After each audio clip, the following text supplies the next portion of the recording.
In this lecture, we are looking at the Introduction to the Research Report. This is the most important section of the research report, so you may have to revisit it regularly. There are distinct differences between real-life problems and research problems. Real-life problems are rarely solved through research, but rather through human intervention.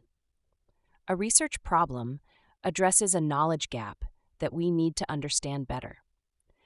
A research problem cannot be solved by human action in everyday life. The examples in the table give you an idea of the differences between real-life and research problems. Pay specific attention to the underlined verbs used in each statement. Postgraduate research aims to answer intellectual questions rather than solve real-life problems. Even though the introduction is the most important part of any piece of academic writing, the title is what any reader sees first, and we know the adage of first impressions that last. Keep the title short and to the point, stating exactly what you plan to do. The title is not your entire topic. You need to think of a new, catchy title. Many of us are familiar with novels and other works of fiction and the enticing captions we see in newspaper or magazine articles. However, in academic writing, there should be no mystery. At first, it seems counterintuitive as you may want to captivate your reader, but this is unfortunately not appropriate in academic text. Clarity and brevity are essential. Apart from the items mentioned in the list, it is also best to leave out superfluous phrases such as an investigation into or an exploration of, as these phrases do not add any descriptive value. These are the subheadings of an introduction. Each of these headings is discussed separately in this lecture. The background section of the introduction provides context and sets the scene for your research problem.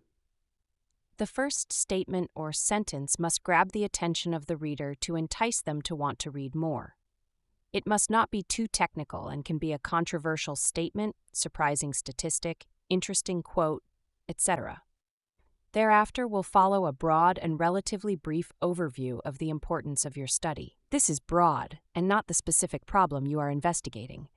References are appropriate here, especially if the statements you make are not your own or need some substantiation.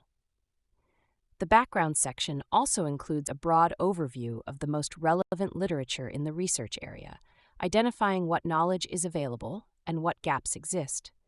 You must use sufficient sources and citations in this section. The next sections of the introduction address the major elements of academic research, namely the why, stated as a research problem, then the what, stated as the purpose of the research, and the how, being the research objectives that you will do to solve the problem. Anyone evaluating your research will consider the research problem very closely.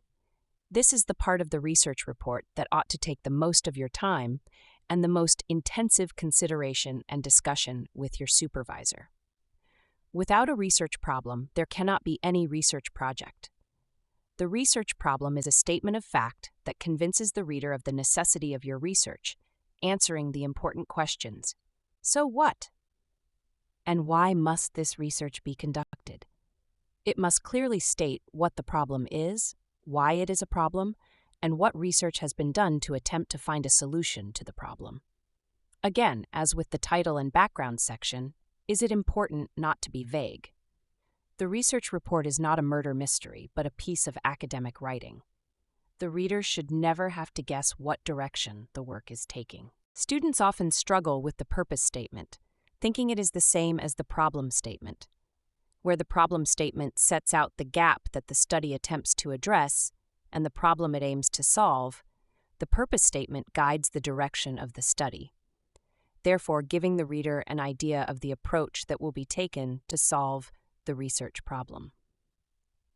The purpose is described in a single statement that will generally start with something like, "This study will," with some information about the problem to be addressed and how it will be accomplished in broad terms. The research objectives, which are discussed a bit later, give the reader a step-by-step insight as to what objectives the study aims to reach. Refer to the examples in the course notes. Different research texts show different takes or preferences concerning research questions, research objectives, and research hypotheses. In this course, these are not considered as the same and thus not used interchangeably. Research questions are not compulsory in a research project, The goal of research questions is to break the problem and purpose statement down into separate, digestible questions that the study aims to answer. However, this can be replaced directly with the research objectives, which will be discussed next. Research questions are also preferred instead of hypotheses in qualitative research because a hypothesis must be statistically proven, whereas qualitative data cannot be statistically analyzed. Now, you may wonder where hypotheses fit in. Hypotheses are statements that a researcher wants to prove or disprove through the research. Hypotheses are mostly applicable to quantitative research, but because they need to be supported by relevant research, they will be discussed as part of the next lecture that discusses the literature review. The research objectives must relate directly to the problem and purpose statements. It sets out the specific activities you will conduct to solve the research problem and achieve the purpose of the study. Remember that you need to ultimately address each research objective that you specify in the introduction. They will want to see that your objectives are feasible, attainable, and can be achieved in a reasonable time. Note that the literature review is not stated as a research objective unless you conduct a specific analysis of all the available literature as part of answering the research question.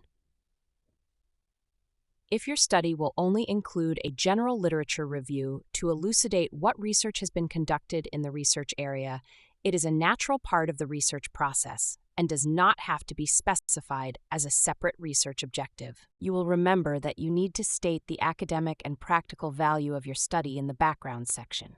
However, the background should not be too lengthy. In this section, you can elaborate on why your study is important and what the benefits of the results will pose to academia and society. This relates to the contribution you make with your research and answers again the question of why anyone should be interested in your work. As part of the delimitations and assumptions, you first have to give a brief overview of the units of analysis applicable to your study. The units of analysis refer to the entities you intend to use for the analyses, e.g., a certain population group, a group of organizations, and so on. Delimitations are the self-imposed boundaries you put on your study based on the context of your research. The units of analysis, the theoretical foundation, or the relationships to be investigated. For example, you may specify that you will only study a certain group of people according to a demographic profile, or a certain sector of companies on the JSE. If you define this clearly with sound reasons, you can avoid significant criticism. Note the difference between delimitations and limitations. Delimitations are the restrictions you put on your study by yourself as a conscious decision. Limitations are those limits that arise through the nature of your research or perhaps shortcomings in your data that you come across later. Limitations arise as you conduct the study and are only discussed in the final chapter of your dissertation or thesis, and not in the research report. Limitations are those aspects that give rise to future research ideas that will address the limitations and expand the body of knowledge. Assumptions refer to all those things you decide to accept as true and that you can reasonably expect your readers to also accept. These are mostly related to theory, the specific research paradigm, the data you will use, or the method you intend to apply. Apart from the definitions provided in this section, you still need to provide definitions of important terms in the text where you first use them. You can then copy and paste them to this section with a reference and a cross-reference to where it is used in the text. The same applies to abbreviations. Where you use an abbreviation the first time, you need to write out the term in full before providing the abbreviation in brackets and also copying and pasting it to this section. Note that you need to provide the full written-out term for any abbreviation the first time you use it in every main section of a research report and every chapter of a dissertation or thesis. Also, do not use an abbreviation if you do not intend to use it regularly, at least more than 5 times throughout the document. You do not need to provide detailed descriptions of key terms every time you first use it in a section, unless you think it may be necessary to provide clarity for the reader. The purpose of the summary at the end of a section is simply to guide the reader as to what was discussed and what is to come. It is a good way to ensure flow in your document and see that the reader does not get lost in your work.